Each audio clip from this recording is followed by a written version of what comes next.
Yes everyone, सो कल हम लोगों ने फंक्शंस ऑफ मैनेजमेंट स्टार्ट किया था। उसमें प्लानिंग, ऑर्गेनाइजिंग हम लोग पढ़ रहे थे। प्लानिंग कंप्लीट हो चुका था। ऑर्गेनाइजिंग हम लोगों ने बेसिक कंसेप्ट पढ़ा था कि organising means a structure that assigns the authority and responsibility among individuals working together for the achievement of business objectives. और कल मैं आपको एक चीज बता रही थी कि प्लानिंग को एज अ ब्रेन की तरीके से कंपेयर किया है।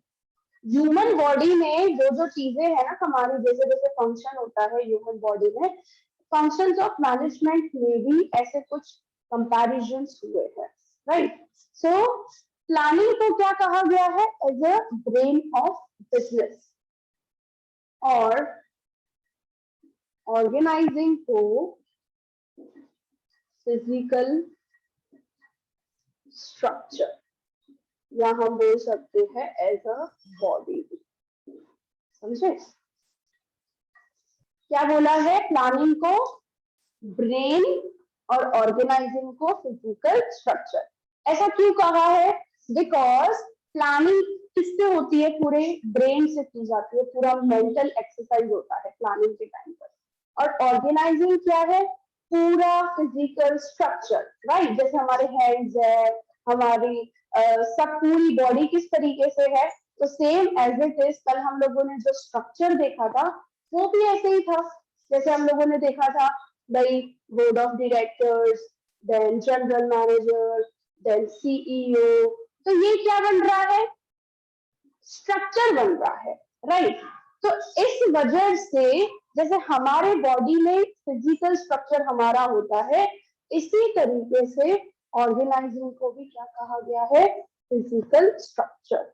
क्योंकि जैसा प्लानिंग के टाइम पर सब चीजें हो सोची गई होगी और फिर हमारा स्ट्रक्चर बनाया गया होगा और फिर आगे का काम शुरू होगा। समझे? तो यहाँ पे आपसे एमसीक्यू वगैरह में पूछ सकते हैं कि planning is a brain of the business and while organisation is its dash. तो आंसर क्या आएगा आपका? फिजिकल स्ट्रक्चर, यहाँ पे बॉडी। ओके, तो यहाँ पे एक स्टेटमेंट भी दी हुई है इसके according. So planning is the brain of a business while organization is its physical structure. The function of brain in the human body is to take intellectual decisions while implementation is done by various organs of the body. हमारा brain क्या करता है? Decisions लेता है, और बाकी पूरे हमारी जो बॉडी स्ट्रक्चर है वो ब्रेन के हिसाब से क्या करती है? वर्क करती है। तो सेम एज इट इज जो प्लानिंग के टाइम पर डिसीजंस लिए गए हैं, तो ये जो स्ट्रक्चर है उस बेसिस पे ही पूरा का पूरा वर्क इम्प्लीमेंटेशन होगा। So in the same manner, the function of planning in a business unit is to take intellectual decisions. In order to implement these decisions, distribution of work, authority and responsibility is delegated among the employees of various departments. So यहाँ पे ये structure से क्या पता चलता है? सबसे पहली चीज डिस्ट्रीब्यूशन ऑफ वर्क, किसका काम क्या है, किस तरीके से किसको करना है काम, प्लस किसकी कितनी अथॉरिटी है, रिस्पॉन्सिबिलिटी है, किसको कितनी रिस्पॉन्सिबिलिटी दी गई है। समझे? तो डेलीगेट किया गया है, उनको प्रोवाइड किया गया है, अलोकेट किया गया है वर्क, अथॉरिटी, रिस्पॉन्सिबिलिटी। तो ये स्ट्रक्चर से उस चीज का क्लैरिटी आ जाता है, और उसके बाद जो प्लानिंग के टाइम पर डिसीजंस लिए गए हैं उस डिसीजंस को इस स्ट्रक्चर के अकॉर्डिंग क्या किया जाएगा? इम्प्लीमेंट किया जाएगा। And that is why planning can be called as the brain of the business unit and organising is can be called as a physical structure. ठीक है, समझ आया? यस एवरीवन, ये दोनों का कंसेप्ट आपस में क्या है, क्यों ह्यूमन बॉडी के साथ इसको कंपेयर किया गया है? हाँ, राधे, चिराग, वैभवी, समझ में आया आपको? Yes ma'am. क्लियर? कुछ डाउट वगैरह या कुछ कंफ्यूजन हो, हरा दे, यू में आस्क, कुछ भी आपको नहीं समझ में आई हो पॉइंट वगैरह, नो, चलो ओके। सो स्ट्रक्चर बनाने के बाद उन स्ट्रक्चर की जो पोजीशंस है वो हमको फिल करनी पड़ती है, राइट। सो ऑर्गेनाइजिंग के बाद फंक्शन आ जाता है staffing, and this function of management is concern with recruitment, selection, training, promotion, transfer, retirement benefits,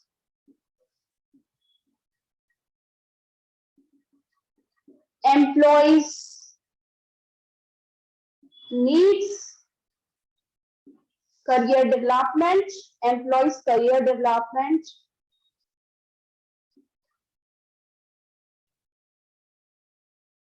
etc. So staffing में सिर्फ और सिर्फ एम्प्लॉयज को, चलो भाई ये पोजीशन पे सही एम्प्लॉय को चूज करना और उसका ट्रेनिंग प्रोवाइड करना और काम अलोकेट करना, ये सारे काम तो होते ही होते हैं स्टाफिंग में, लेकिन स्टाफिंग में और कुछ फंक्शंस भी और कुछ एक्टिविटीज भी इंक्लूडेड है, जैसे एम्प्लॉयज का प्रमोशन, ट्रांसफर, उनके रिटायरमेंट बेनिफिट्स क्या होंगे, करियर डेवलपमेंट रिलेटेड एक्टिविटीज, और एम्प्लॉयज को सेटिस्फाई कैसे किया जाएगा, एम्प्लॉय की पर्सनल नीड्स क्या है। तो ऐसे सब चीजों को भी बिजनेस के अंदर ध्यान रखा जाता है, राइट। क्यों रखा जाता है? Because employees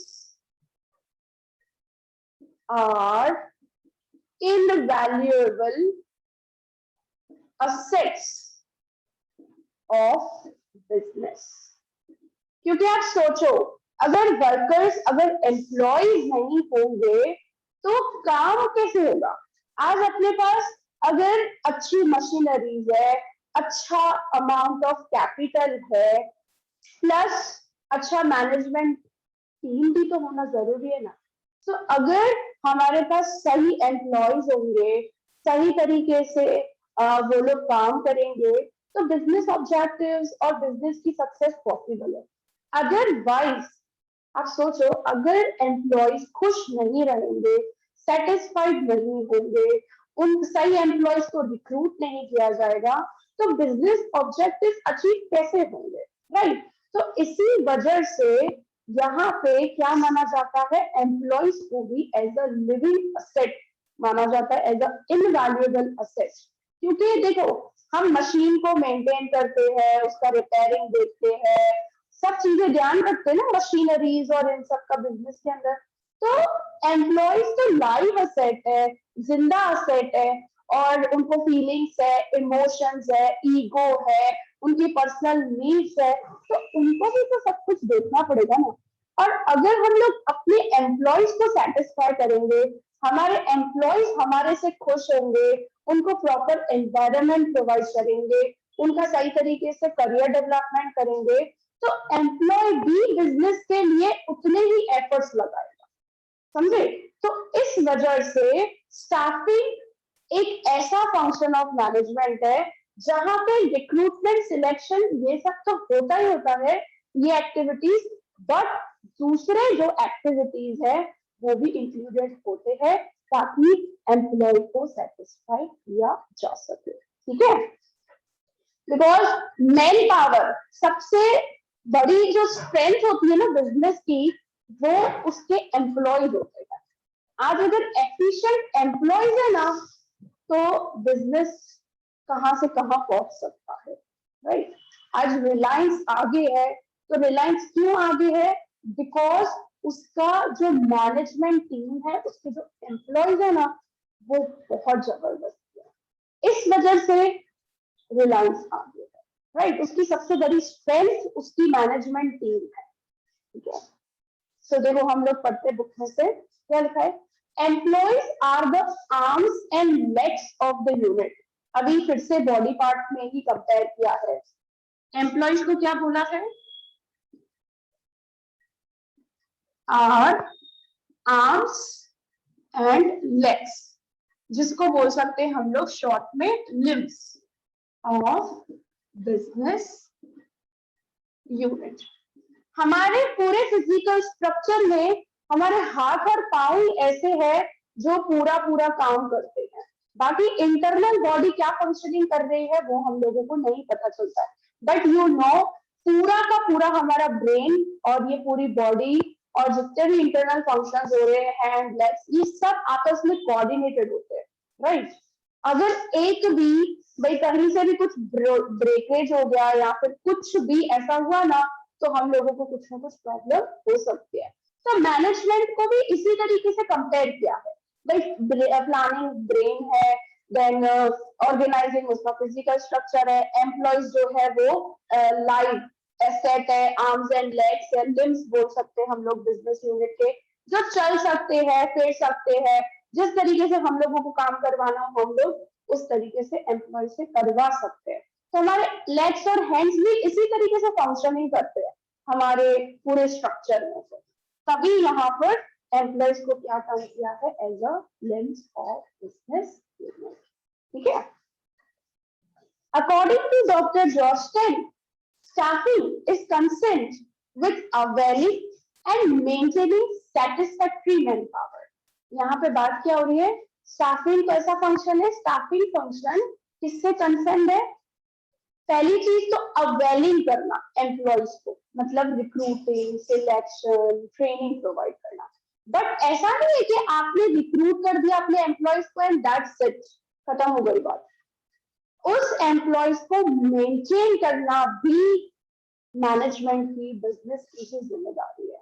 तो तभी ये जो बाकी के एडिशनल एक्टिविटीज परफॉर्म किए जाते हैं, भाई उनका प्रमोशन देखना है, उनका ट्रांसफर देखना, या बेनिफिट्स दूसरे एम्प्लॉयज को जो दिए जाते हैं, उनका करियर डेवलपमेंट रिलेटेड काम करना, तो ये क्यों किए जाते हैं, ताकि वो मेंटेन रहे हमारे बिजनेस में। और एक सिंपल सी चीज है, आज अगर एम्प्लॉय हमारे बिजनेस में 10 साल, 15 साल, 20 साल काम करेगा तो कितना एक्सपीरियंस हो जाएगा और कितना ज्यादा नॉलेज होगा उसको, सबसे सीनियर एम्प्लॉय होंगे।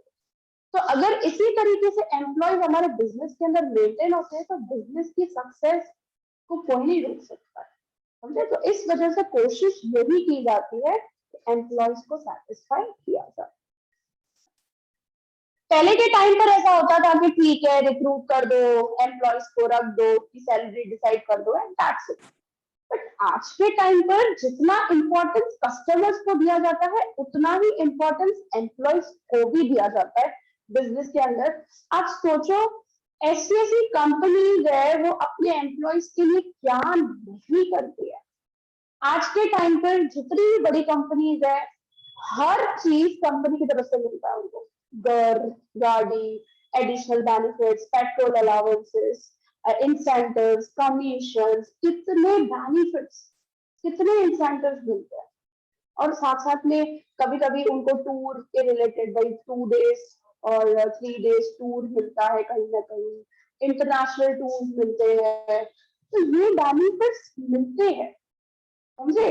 और आप देखो गूगल, देखो गूगल ऐसी कंपनी है अपने एम्प्लॉयज के लिए वो क्या नहीं करती है। Every even you know TCS, Tata consultancy services में भी एम्प्लॉयज के लिए, भाई एम्प्लॉयज जैसे बोर हो रहा है या उसकी एफिशिएंसी डाउन हो रही है, उसको मजा नहीं आ रहा है काम करने में, तो वो 10-15 मिनट्स का जा सकता है, ब्रेक ले सकता है, फिर कोई ना कोई स्पोर्ट एक्टिविटीज कर सकता है, क्योंकि टीसीएस में हर चीज है, टेनिस अवेलेबल है, देन वहां पे इवन कॉफी के लिए भाई कॉफी पी के आओ, मतलब इतने बेनिफिट्स है। और गूगल में तो आप सोचो किसी भी एम्प्लॉय को कुछ समझ में नहीं आ रहा है काम करने में या क्या, चले जाओ जिमिंग करने, चले जाओ रिलैक्सिंग करने, चले जाओ स्पा करवाने, चले जाओ कोई एक्टिविटी, बैडमिंटन खेलना है, फुटबॉल खेलना है, जो भी स्पोर्ट्स एक्टिविटी करनी है, या फिर इवन म्यूजिक सुनना है, म्यूजिक रूम में चले जाओ, बुक्स रीड करनी है, लाइब्रेरी में चले जाओ, इतने बेनिफिट्स। मैम ये तो एप्पल गूगल वाला में, भी फैसिलिटी देता है। हाँ एप्पल एप्पल वाला भी इवन। इसमें तो मैम जी स्लाइड्स लगी हुई है उनके लिए, जो हाँ जैसे सेपरेट हो जाते हैं एम्प्लॉयज, का काम से, तो ऊपर से स्लाइड लगी हुई है, गूगल में भी स्लाइड है। के नीचे फिर साइकिलिंग है, वो मैंने देखा है ऐसा। हाँ जी जी जी जी जी, गूगल पे भी यही चीज है। उनकी ना एम्प्लॉयज को अगर ऊपर से नीचे आना हो तो वो स्लाइड के थ्रू आएंगे, स्टेयर्स, क्योंकि देखो वो स्टेयर्स उतरेगा तो उसकी एफिशिएंसी थोड़ी डाउन होगी, तो इस वजह से सीधा स्लाइड नीचे आ जाओ। और इधर से उधर जाने के लिए भी है ना, जैसे एक ऑफिस से दूसरे ऑफिस जाना है, क्योंकि गूगल का तो बहुत बड़ा ऑफिस है और उसका पूरा अंदर सेटअप किया हुआ है। तो एक जगह से दूसरी जगह साइकिल लेके जाओ, तो साइकिल पार्क कर लो अपने बाहर, खाना पीना और एवरीथिंग एवरीथिंग मैं बोलती हूँ ना कि अवेलेबल हो जाता है आज के टाइम पर। तो ये कंपनी सोचती है अपने एम्प्लॉयज के लिए, तो सीधी सी बात है, it's like a dream job for everyone. Google में जॉब मिलना मतलब आप सोचो कि कितना एक्सपर्टाइजेशन चाहिए और कितना सब कुछ टैलेंट आपके अंदर होना चाहिए, तो जाकर आप भाई गूगल में जॉब कर पाओ। और इतना अच्छा लगता है, इतना अच्छा एनवायरनमेंट होता है वहां पे काम करने का, इतनी मजा आती है काम करने में। तो सीधी सी बात है, हर एक एम्प्लॉय खुश होगा और अपना बेस्ट से बेस्ट देगा, क्योंकि कंपनी उसके लिए ये सब चीजें कर रही है, तो एम्प्लॉय क्यों नहीं करेगा उसको रिटर्न, राइट। तो आजकल ये सब चीजें सोचा जाता है। So where there is a business organization, there will be existence of a staff. So any organization without staff is like a mere skeleton. अगर सोचो आप स्टाफ ही नहीं हो, इट्स लाइक अ ऑर्गेनाइजेशन क्या हो जाती है, एक स्केलेटन जैसी हो जाती है just. So activities of any business unit depends on its staff. So staff is related with the staffing is related with the recruitment of employees for the right position at the right time in the right number with the right qualification. देखो recruitment आज के time पर जो किया जाता है बहुत सोच समझ के किया जाता है, उनकी क्वालिफिकेशन देखी जाती है, राइट नंबर में हमको रिक्रूट करना है अपने बिजनेस में, राइट पोजीशन पे हमको रिक्रूट करना है, सही बंदे को चूज करके सही जगह पर पुट ऑन करना, उसकी सही क्वालिफिकेशन भी होनी चाहिए। तो आज के टाइम पे सब चीजें देखी जाती है, ऐसा नहीं है बस इंटरव्यू ले लो या खत्म हो गई बात, एवरीथिंग, हर चीज देखी जाती है, समझो। सो it also includes the selection, training, transfer, promotion, dismissal. Dismissal का मतलब होता है डिसमिस्ड कर देना, मतलब निकाल देना। जैसे आप लोगों ने सुना होगा यू आर फायर्ड, राइट, ऐसे करके बोलते हैं भाई तुम निकल जाओ यहाँ से। और तो अभी जो वर्ड्स यूज किए जा रहे हैं that can be called as a dismissal, dismissed कर देना। Retirement activities, welfare activities of the employees, plus उसके साथ साथ में एम्प्लॉयज का एंथुजियाज्म, ज़ील, ये सब के ऊपर भी काम किया जाता है, उनका एनकरेजमेंट किस तरीके से किया जाए, ठीक है। तो ये सेटिस्फेक्शन, एम्प्लॉय सेटिस्फेक्शन के लिए सारी एक्टिविटीज की जाती है। Ultimately it will lead to increase the productivity and efficiency of the organisation. The organisation companies ये क्यों करती है ताकि प्रोडक्टिविटी एफिशिएंसी इंक्रीज हो सके। So staffing function studies the problems related to the employee. Problems भी, कोई प्रॉब्लम है एम्प्लॉय को, उसका रिलेटेड सोल्यूशन निकालना करना, that is also work come in the staffing process. Staffing में ये चीज भी होती है। So the success of any business depends ultimately on its employees. So at present staffing also includes manpower planning. सबसे पहले तो एम्प्लॉयज रिलेटेड प्लानिंग करना, ये काम आ जाता है। Human resource development, evaluation of the work, वो क्या कर रहे हैं, किस तरीके से कर रहे हैं, उनका परफॉर्मेंस अप्रेजल करना, जॉब एनालिसिस करना, etc. So it is a strong belief of every progressive management that a satisfied staff is an invaluable asset of business. So ये चीज मानी ही जाती है कि आज अगर मैनेजमेंट सक्सेसफुल हो पा रहा है तो वो कब हो पा रहा है, जब उसका स्टाफ सेटिस्फाइड है। जब तक वो स्टाफ सेटिस्फाइड नहीं होगा तो बिजनेस ऑब्जेक्टिव अचीव नहीं हो सकता, ठीक है। सो स्टाफिंग के बारे में आपको क्लियर थोड़ा आइडिया आया? Yes everyone? यस।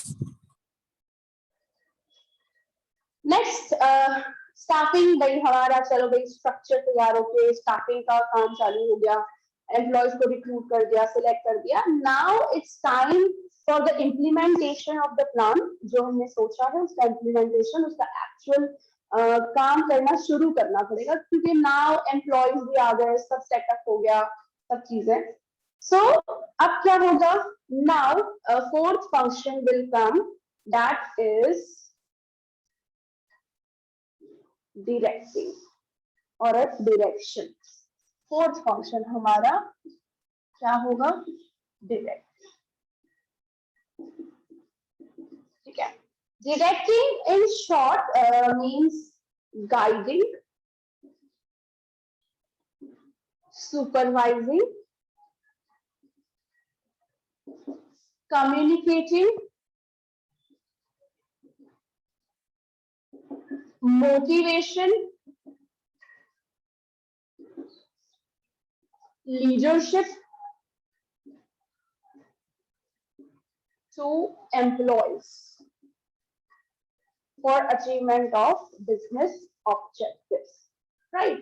एक इस पे ना बड़ा मजेदार वाला हम एग्जाम्पल लेते हैं. फॉर एग्जाम्पल, मूवी का डायरेक्टर, ठीक है. तो मूवी का डायरेक्टर जो होता है, उसका काम भी जनरली ये सारे काम ही होते हैं, राइट. अब मूवी का डायरेक्टर का काम क्या है अल्टीमेटली, यहाँ पर स्टोरी राइटर ने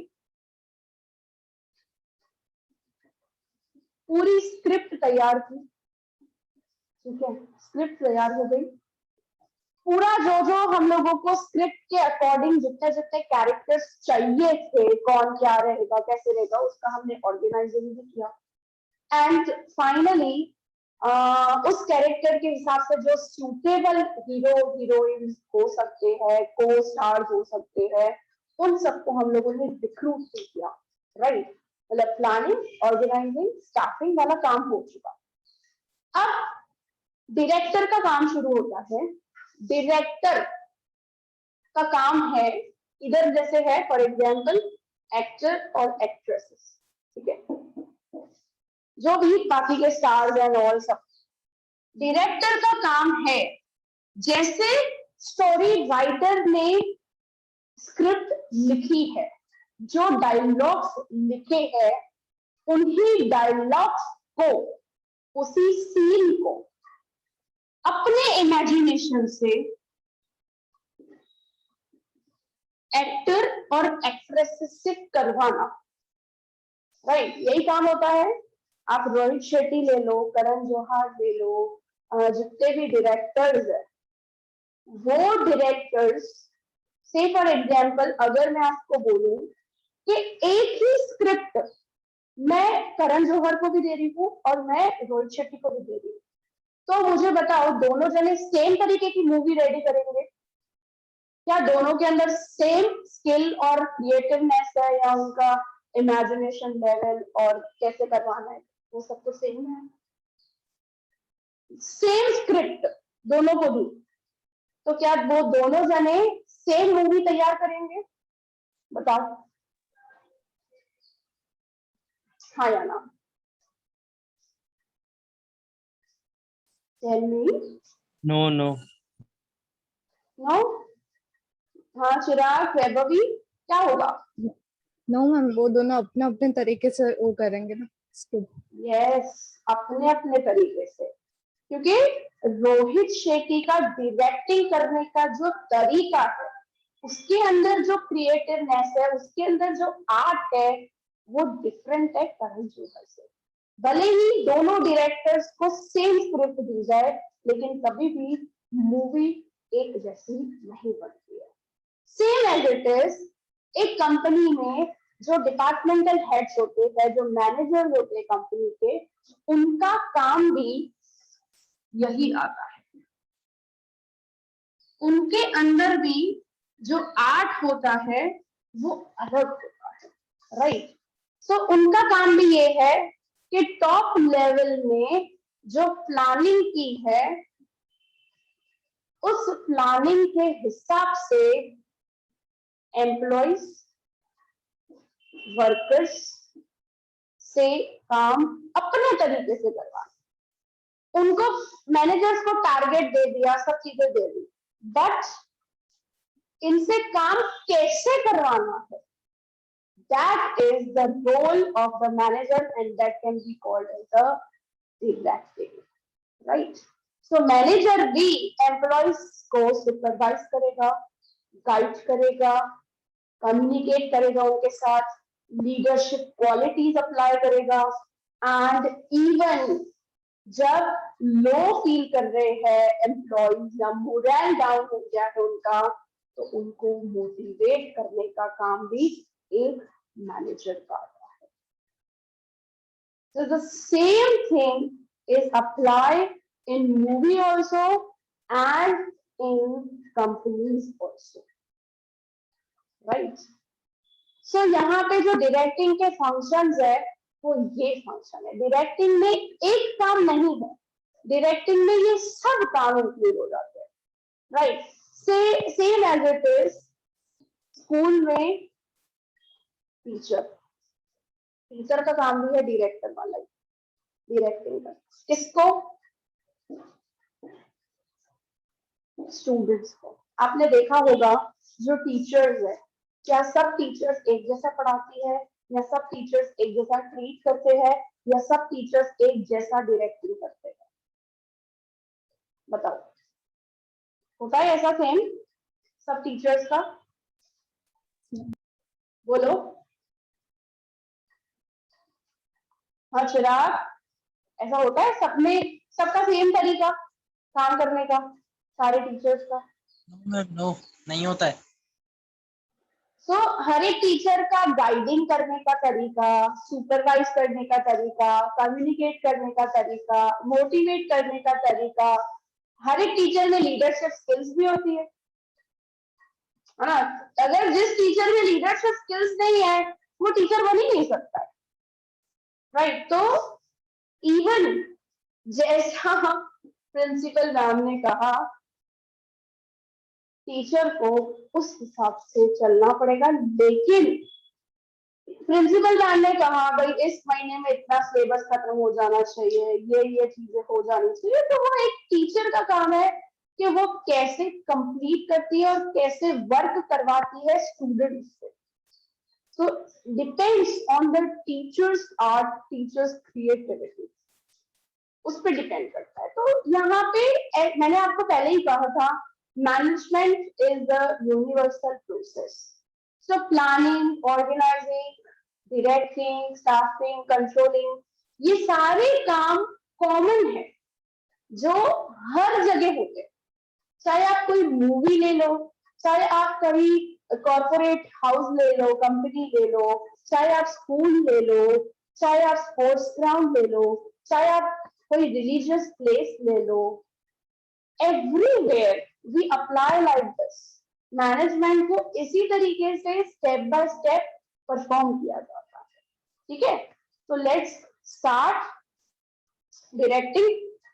direction means to guide, to supervise the employees for the accomplishment of objectives। So in order to achieve a predetermined objectives, भाई हम लोगों को हमारे जो डिसाइडेड ऑब्जेक्टिव है, जो हम लोगों ने पहले से डिसाइड करके रखे हैं, तो वो ऑब्जेक्टिव्स को अचीव करने के लिए it is very important to direct and supervise the employees of an organisation effectively. In a business unit, planning is done after defining objectives. An ideal organization structure is formed. Raw material, machines are purchased. Staff is appointed. In spite of it, all these efforts become useless। हमारी अच्छी planning हो, हम लोगों ने objectives decide किया, हमने organisation structure बनाया, हमारे पास रॉ मटेरियल आ गए, मशीनरीज आ गई, स्टाफ रिक्रूट हो गया, बट अगर हमने प्रॉपर तरीके से डायरेक्शन प्रोवाइड नहीं किया तो ये सारी चीजें क्या हो जाएगी, कोई मतलब तो नहीं रहेगी। कितना अच्छा स्टाफ हो, कितने अच्छे एम्प्लॉइज हो, डायरेक्शन करना आना चाहिए। अगर डायरेक्शन करना नहीं आया किसी को भी तो कुछ नहीं हो सकता। So in spite of all these efforts become useless if the supervisor fail to provide a proper direction to employees or workers. So other management functions are useless, are worthless without direction. So direction includes various activities like to direct the subordinates, to supervise them, to give orders and instructions, to fix the work, to motivate the workers, to provide leadership, etc.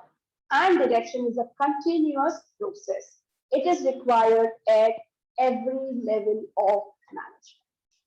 क्योंकि हर एक level of management पे superior होगा ही होगा और subordinate होगा ही होगा उसके नीचे का. अब प्रिंसिपल की बात करें तो प्रिंसिपल के ऊपर भी वाइस सेक्रेटरी है, प्रिंसिपल के नीचे भी वाइस प्रिंसिपल है.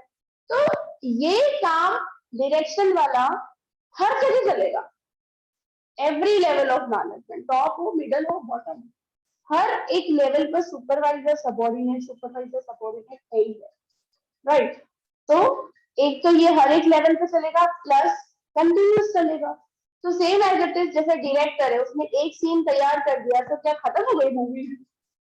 जब तक मूवी पूरे तरीके से बन नहीं जाती तब तक उसको कंटिन्यूसली डायरेक्शन देना पड़ेगा, राइट. काफी बार आपने देखा होगा कि ऐसे काफी एक्टर्स और एक्ट्रेसेस होते हैं जिससे वो सीन नहीं हो रहा होता है, but it is a responsibility of a director to motivate them कि हाँ आप इस तरीके से करोगे तो होगा.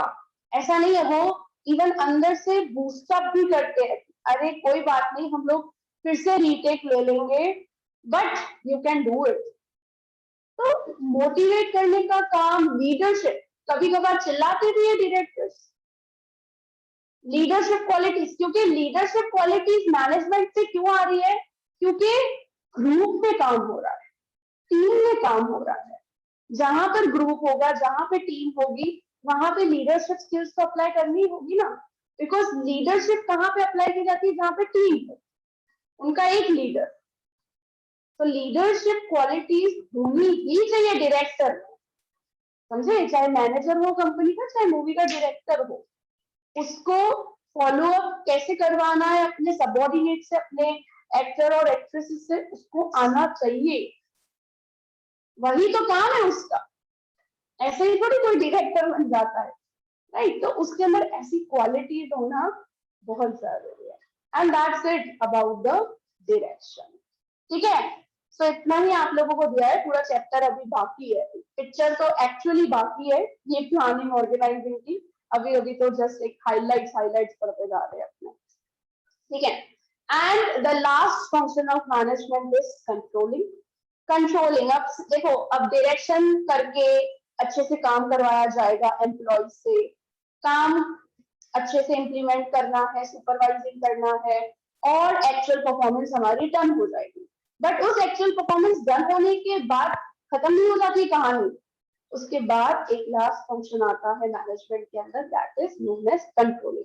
क्योंकि कंट्रोलिंग एक ऐसा स्टेज ऑफ मैनेजमेंट है, वहां पे चेक किया जाता है, कंपेयर किया जाता है एक्चुअल परफॉर्मेंस को और जो हमने प्लानिंग की है, इन दोनों के बीच में कंपेयर किया जाता है. और अगर कोई भी डिफरेंसेस आते हैं तो उस पे एनालिसिस करके, उस एनालिसिस करने के बाद वो डिफरेंसेस को रिमूव करने की कोशिश की जाती है, मींस करेक्टिव एक्शन लिया जाता है. और करेक्टिव एक्शन के बाद अगेन टारगेट सेट किए जाते हैं, फिर से प्लानिंग होगी, फिर से ऑर्गेनाइजिंग होगी, फिर से स्टाफिंग होगी. हाँ, ऑर्गेनाइजिंग स्टाफिंग भाई हो जाती है तो ठीक है, वो अभी स्टाफ है ही हमारे पास और स्ट्रक्चर की तैयारी है, तो बार बार वो सब नहीं करना पड़ता है. बट प्लानिंग होगी, या फिर अगर थोड़ा बहुत ऑर्गेनाइजेशन स्ट्रक्चर चेंज करना है, भाई रिप्लेस करना है, तो हो सकता है. और या फिर एम्प्लॉइज वगैरह कोई निकल गए हैं तो नए रिक्रूट करने हैं, तो ये फंक्शन भी क्या होता होगा स्टाफिंग का. जैसे ठीक है, रिक्रूटमेंट सिलेक्शन नहीं, बट दूसरे करियर डेवलपमेंट एक्टिविटीज हुई, ट्रेनिंग हुआ, तो स्टाफिंग फंक्शन भी ऑनगोइंग चलता रहेगा, प्लस डायरेक्शन, फिर से कंट्रोलिंग. तो ये प्रोसेस ऑनगोइंग है. तो तभी तो हम लोग स्टार्टिंग में नेचर ऑफ मैनेजमेंट में यही पढ़ते आए थे कि management is a continuous process. हर एक फंक्शन ऑफ मैनेजमेंट कंटिन्यू होगा जब तक बिजनेस चल रहा है, जब तक बिजनेस एग्जिस्टेड है तब तक ये मैनेजमेंट होता रहेगा। Planning, organising, staffing, directing, control, ये पांचों काम होते रहेंगे होते रहेंगे होते रहेंगे। ठीक है, सो हम फास्ट कंट्रोलिंग पढ़ लेते हैं। Controlling is a function of maintaining balance among efforts and result. भाई हमने कितने एफर्ट्स लगाए और रिजल्ट क्या आया, और रिसोर्सेज एंड ऑब्जेक्टिव्स, भाई कितने रिसोर्सेज यूज किए हम लोगों ने और हमारा ऑब्जेक्टिव अचीव हुआ कि नहीं। सो कंपैरिजन करना। So controlling is the last function of management. The function of controlling is to see whether all the business activities are done with the planning, with the conformity of the planning or not. As per the traditional concept, controlling means to have a restriction on employees' activities. पहले ऐसा मानते थे काफी सब जने कि control करना मतलब restrictions डालना employees पे, but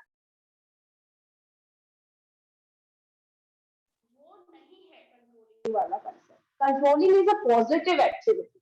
अगर कंट्रोलिंग हो रहा है मतलब हमको एरर्स या कोई डिफरेंसेस या कोई डेविएशन हो रहा है तो वो हमको पता चलेगा उससे। अगर हम कंट्रोलिंग ही नहीं करेंगे तो हमको पता कैसे चलेगा कि क्या हुआ एक्चुअली। प्लान तो कर लिया, एक्चुअल परफॉर्मेंस तो गई, बट कंपेयर तो करना जरूरी है ना, चेक करना तो जरूरी है। सो controlling is a positive activity in the modern time. Controlling is a corrective activity because the function of controlling is not to restrict the activities but to direct them in a right direction. देखो अभी हम गलती पता चलेगी तो उस हिसाब से हम लोग नेक्स्ट टाइम वो चीज को ध्यान रखेंगे, राइट। तो कंट्रोलिंग से हमको मिस्टेक पता चलती है ताकि हम लोग फ्यूचर में इस चीज को रिपीट नहीं करें। So if these activities are not done as per the planning, so the function of controlling is to see that mistakes made in past are not repeated in future.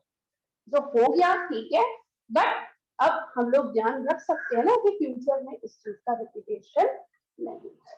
Okay, so that's it about the 5 functions of management.